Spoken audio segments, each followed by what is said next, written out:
बिस्मिल्लाहिर्रहमानिर्रहीम। Fluid model of the plasma brain. PMC syllabus में हमारे पास एक टॉपिक दिया गया सेल स्ट्रक्चर एंड फंक्शन में, जिसे हम डिस्कस करने लगे हैं। इसमें हमारे पास जो है प्लाज्मा ब्रेन जो है, सबसे पहले तो आपको ये चाहिए कि it is the outer level environment. हम इसे कहते हैं एक इस लिहाज से कि लिविंग है, जो कि सेल वाल हमारे पास क्या होती है, नॉन लिविंग है और ये लिविंग है। ठीक है, इस लिहाज से मोस्ट लेयर है लिविंग होने के लिए। अगर हम बाकी दूसरी लाते हैं, सेल मेम्ब्रेन इज मोस्ट होता है एनिमल सेल में आउटरमोस्ट बाउंड्री, ठीक है, एंड मैच्योर प्लांट सेल ये आउटरमोस्ट बाउंड्री जो होती है आपके पास सेल की। इन प्लांट सेल में भी आउटरमोस्ट बाउंड्री आपके पास सेल मेम्ब्रेन होगी, ठीक है। तो एक ये मेन चीज़ है। और अगर आपसे लिविंग पूछा जाए कि लिविंग कौन सी आउटरमोस्ट में नहीं पाई जाती है बाहर, तो it is always the plasma membrane, ठीक है। प्लाज्मा मेम्ब्रेन का दूसरा नाम प्लाज्मोडेमा भी है, ठीक है। एक आपको ये चीज़ है, उसका केमिकल नेम क्या है, chemical name that is lipoprotein. Chemical name इसका lipoprotein because it is made up of lipid and protein. इसमें प्रोटीन का पोर्शन आपके पास ज़्यादा होता है, 60 to 80% है, एंड लिपिड्स का पोर्शन 20 to 40% है, ठीक है। Small amount of carbohydrate is also present which is in the form of the glycolipids and glycoprotein की फॉर्म में होती है। इट इज ऑलवेज या almost present on the surface of the membrane. यहाँ पे बहुत ज़्यादा सरफेस में मेम्ब्रेन के ऊपर ही प्रेजेंट होता है।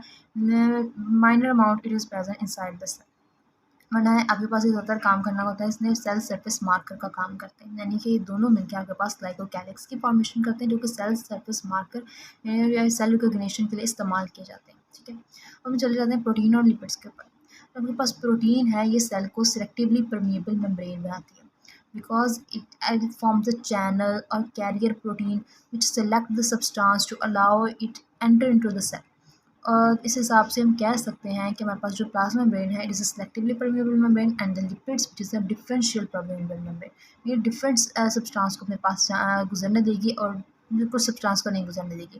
तो it's a differential permeable membrane बनाती है, एंड देन प्रोटीन जो है सेलेक्टिवली परमिएबल मेम्ब्रेन बनाती है। लेकिन अगर पूछा जाए दोनों ऑप्शंस हो, ओके, सेलेक्टिवली या डिफरेंशियली परमेबल मेम्ब्रेन, तो selectively is the right choice या बेस्ट चॉइस आप कह सकते हैं। बेस्ट चॉइस आपके पास सेलेक्टिवली परमेबल मेम्ब्रेन की है, दैट इज़ द जो सेल मेम्ब्रेन है आपके पास सेलेक्टिवली परमेबल मेम्ब्रेन है, ठीक है। अब उसके बाद हम बात करें ये कौन सा सब्सटेंस है जो पैसिवली अपने अंदर मूव करने देती है, कौन सा सब्सटेंस को एक्टिवली मूव करने देती है। तो पैसिव मूवमेंट में लिपिड सॉल्वर सब्सटेंस है, लिपिड बायलेयर है, लिपिड सॉल्वर सब्सटेंस को अपने अंदर से गुजरने देगी। Then protein soluble substance, protein जो है अपने सब्सटेंस जो है उनको आराम से अलाउ करेगी। एंड देन स्मॉल मॉलिक्यूल जो आपके पास गैसेज हैं, वो स्मॉल मॉलिक्यूल है, इनको अलाउ करेगी मूव करने के लिए।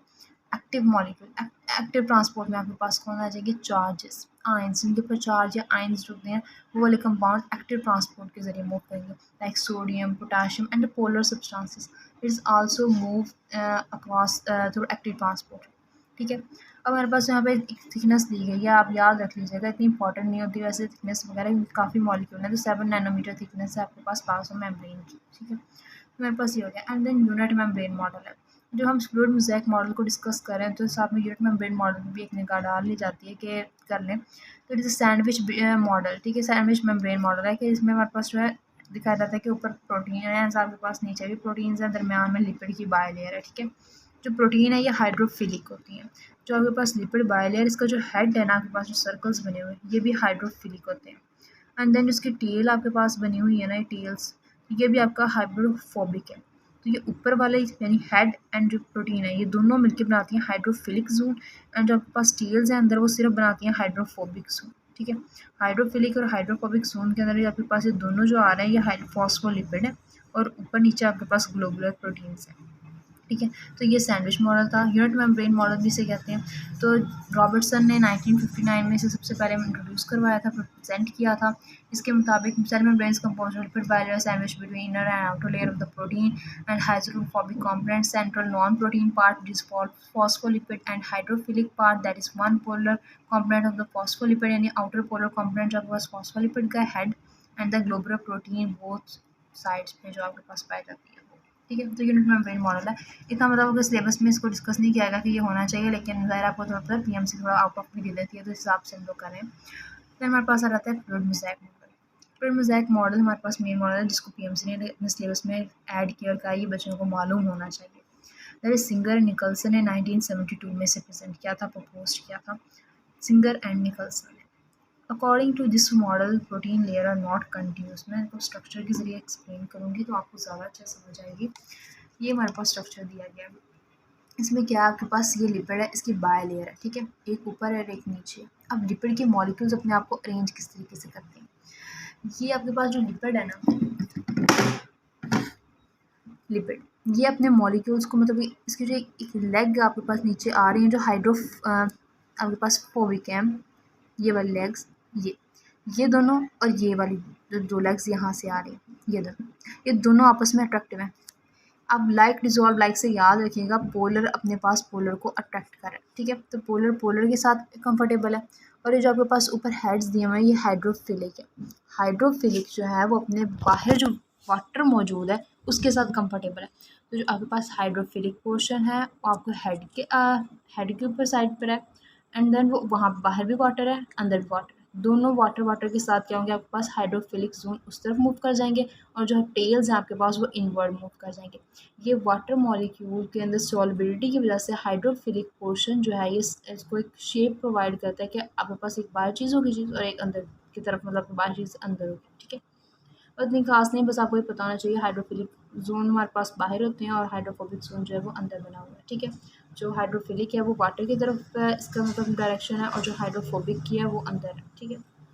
अब उसके बाद दूसरा हमारे पास क्या है, एक तो आपको इसकी कम्युनिकेशन कर सकते हैं, दूसरा ये इसकी जो लेग्स होती हैं ना वो आपके पास स्ट्रेट भी हो सकती हैं और थोड़ी टर्न भी हो सकती है उसके, ठीक है। अब इसका क्या भला होता है अभी देख लें। अगर तो उसकी लेग में टर्न है, कोई हाइड्रोफिलिक जो आपके पास स्ट्रक्चर उसकी लेग में टर्न है, तो इसका मतलब ये है कि अनसैचुरेटेड है। अनसैचुरेशन की वजह से इसमें कर्व्ड आ जाती है, ठीक है, क्योंकि डबल बॉन्ड जब भी आता है डबल बॉन्ड उसको रोटेट करवा देता है, थोड़ा सा मतलब वो चेंज कर देता है, उसके एंगल चेंज कर देता है, तो एक एंगल चेंज उसके अंदर आ जाता है। तो ये हमारे पास जो इसकी यानी कि अनसैचुरेशन आ जाती है, ज़्यादा फ्लूइडिटी प्रोवाइड करती है। अनसैचुरेशन मेम्ब्रेन के अंदर ज़्यादा फ्लूइडिटी प्रोवाइड करती है, जबकि सैचुरेटेड अगर आपके पास फैटी एसिड्स हों तो वो आपके पास फ्लूइडिटी इतनी प्रोवाइड नहीं करते, उसकी फ्लूइडिटी को डिक्रीज़ कर देते हैं।